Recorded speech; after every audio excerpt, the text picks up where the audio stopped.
Monkey bite की स्वागत करें। मैं हूं स्काई और मैं हूं ब्लू।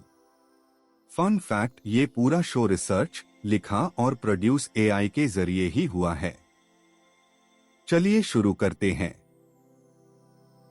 डीपसीक V4 अब रिलीज हो गया है और सच कहूं तो ये एफिशिएंसी के लिए एक बड़ा जीत है। वो कहते हैं कि मेटा के लामा 3.1 के कंपैरिजन में उन्हें सिर्फ 1/10 कंप्यूट की जरूरत पड़ती है। ये बस एक छोटा अपडेट नहीं है, ये एक पैराडाइम शिफ्ट है जो हर कोई को अपने हार्डवेयर बजट को दोबारा सोचना जरूरी बना रहा है। अगर चाइना ये कर सकता है तो पूरी ग्लोबल एआई रेस अब बहुत ज्यादा सस्टेनेबल हो गई है। लेकिन अभी वो बात जो कोई नहीं बोल रहा, लॉन्च से पहले $20 बिलियन वैल्यूएशन। ये मैथ बहुत स्ट्रेच लग रहा है।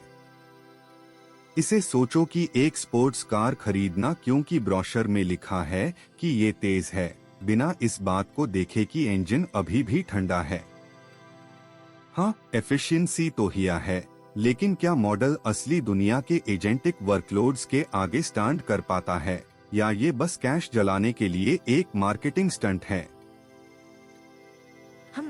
हाइप के बारे में ये पॉइंट फेयर है, पर इसको ध्यान में रखें, मेटा ने अभी अमेज़न के खुद के सीपीयूज के लिए एक डील साइन किया है, स्पेसिफिकली इन्हें एजेंटिक वर्कलोड्स के लिए उसे करने के लिए।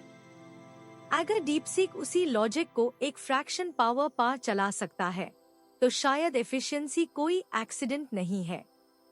ये बेसिकली एक्चुअली सोचिए इसे ज्यादा जरूरी एवोल्यूशन की तरह। अगर हम चाहते हैं कि एआई मैसिव डेटा सेंटर्स के बाहर भी वायबल हो। आप सही कह रहे हैं, आपका पॉइंट वहां वैलिड है।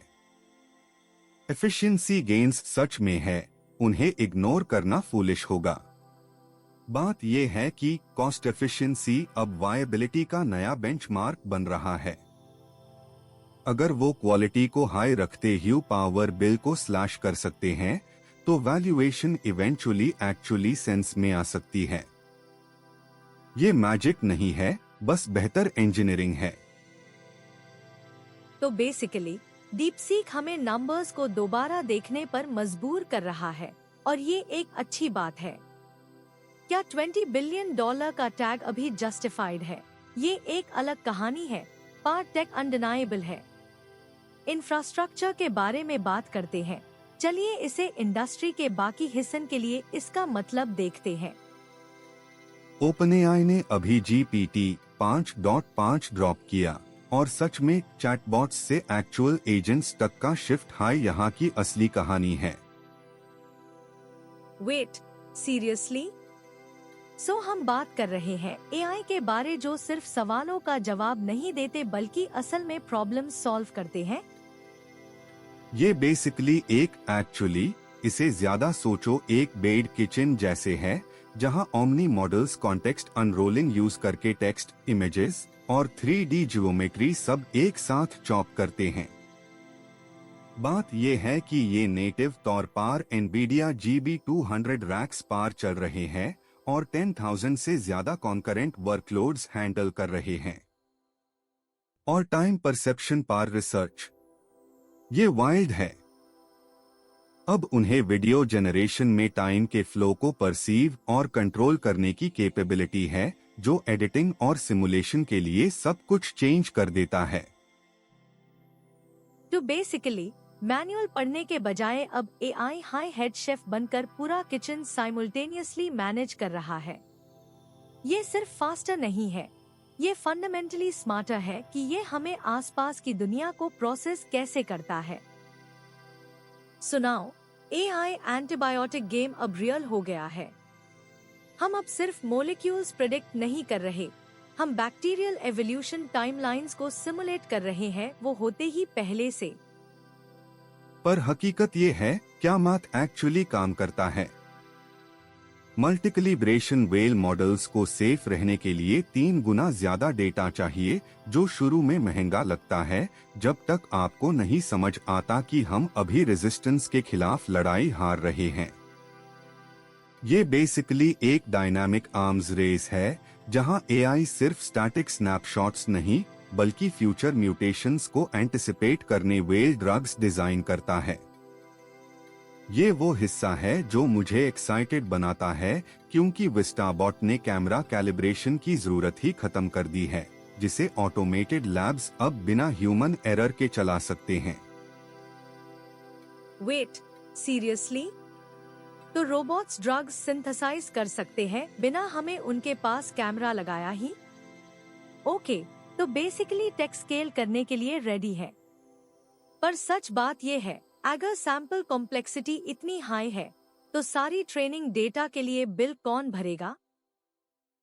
व्हाइट हाउस ने अभी एक मेमो ड्रॉप किया है जिसमें मास एआई थेफ्ट को टारगेट किया गया है और ऑनेस्टली ये ऑप्टिक्स मेसी है। पर घबराने से पहले नोज को कट करते हैं। अब सिर्फ डेटा चुराना नहीं बाकी। डीप सीक V3.2 को देखिए, ये फ्रंटियर मॉडल्स के साथ गैप बैंड कर रहा है आर्किटेक्चरल एफिशिएंसी की वजह से, सिर्फ पैरामीटर काउंट की वजह से नहीं।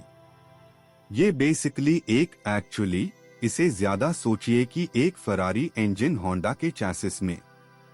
और मेटा वो जीपीयू डिपेंडेंसी को बिल्कुल बाईपास कर रहे हैं अमेज़न के मिलियंस ऑफ सीपीयूज को सिक्योर करके एजेंटिक वर्कलोड्स के लिए। Wait, seriously? तो अब हार्डवेयर रेस हाई बॉटलनेक बन गया है, मॉडल वेट्स नहीं? यही वो पार्ट है जो मुझे परेशान करता है। अगर चिप्स मिल नहीं रहे तो इंटेलिजेंस बिल्ड ही नहीं हो सकती। क्रॉस कमिटवन बेंच डेटा सेट दिखता है कि वल्नरेबिलिटीज स्टैटिक एनालिसिस से कितनी आसानी से स्लिप हो जाते हैं। इसका मतलब है कि हमारे सिक्योरिटी मॉडल्स पहले से ही कंप्यूट की कमोडिटाइजेशन से पीछे हो रहे हैं। हम मॉडल आर्म्स रेस से हार्डवेयर सप्लाई चेन वॉर की तरफ बदल रहे हैं। तो मेमो सिर्फ थेफ्ट के बारे में नहीं है, ये उनके बारे में है जो सिलिकॉन कंट्रोल करते हैं। स्काई इंफ्रास्ट्रक्चर की बात कर रहे हैं। ये असल में अगले स्टोरी के डिसेंट्रलाइज्ड कंप्यूट ग्रिड से जुदा है। गूगल ने एआई ट्रेनिंग स्टेबिलिटी पर एक बॉम्बशेल गिरा दिया है और सच बताऊं तो ये इंडस्ट्री का सबसे बड़ा हेडेक फिक्स कर देता है। डीकपल्ड डीलों को मॉडल्स को हार्डवेयर टूटने के भी बाद चलने देता है। इसे सोचो जैसे एक किचन जहां शेफ खाना बना रहा है जबकि सूशेफ जल गए पैन्स को रिप्लेस कर रहा है बिना लाइन को रोकाए।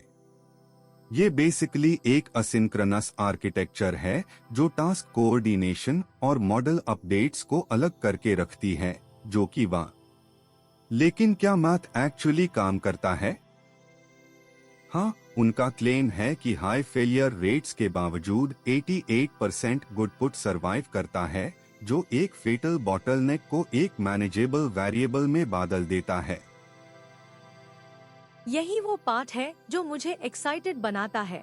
हम हार्डवेयर क्रैश से डरना बंद करके अब आईएससी बस नॉइज की तरह ट्रीट करेंगे।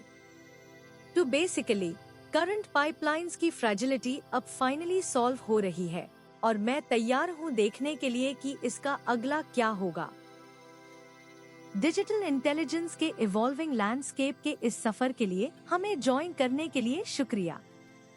हमने एल्गोरिदम्स को गाइड करने वेल एथिकल फ्रेमवर्क से लेकर हमारे डेली वर्कफ्लोज को रीशेप करने वाली प्रैक्टिकल एप्लीकेशंस तक सब कुछ एक्सप्लोर किया है और हम उम्मीद करते हैं कि ये इंसाइट्स आपके अपने स्पेसेस में मीनिंगफुल रिफ्लेक्शन जगाएंगे। जैसे हम क्लोज करते हैं, याद रखें कि हर लाइन ऑफ कोड और हर प्रोसेस्ड डेटा पॉइंट एक टैंजिबल स्टेप है, एक और एफिशिएंट फ्यूचर की तरफ। अगर आपको हमारे टेक्निकल ब्रेकडाउन्स में वैल्यू मिली तो लाइक और सब्सक्राइब करें ताकि हमारा डीपर एनालिसिस सीरीज अनलॉक हो, जहां हम इन इनोवेशंस के पीछे की आर्किटेक्चर को डिसेक्ट करेंगे।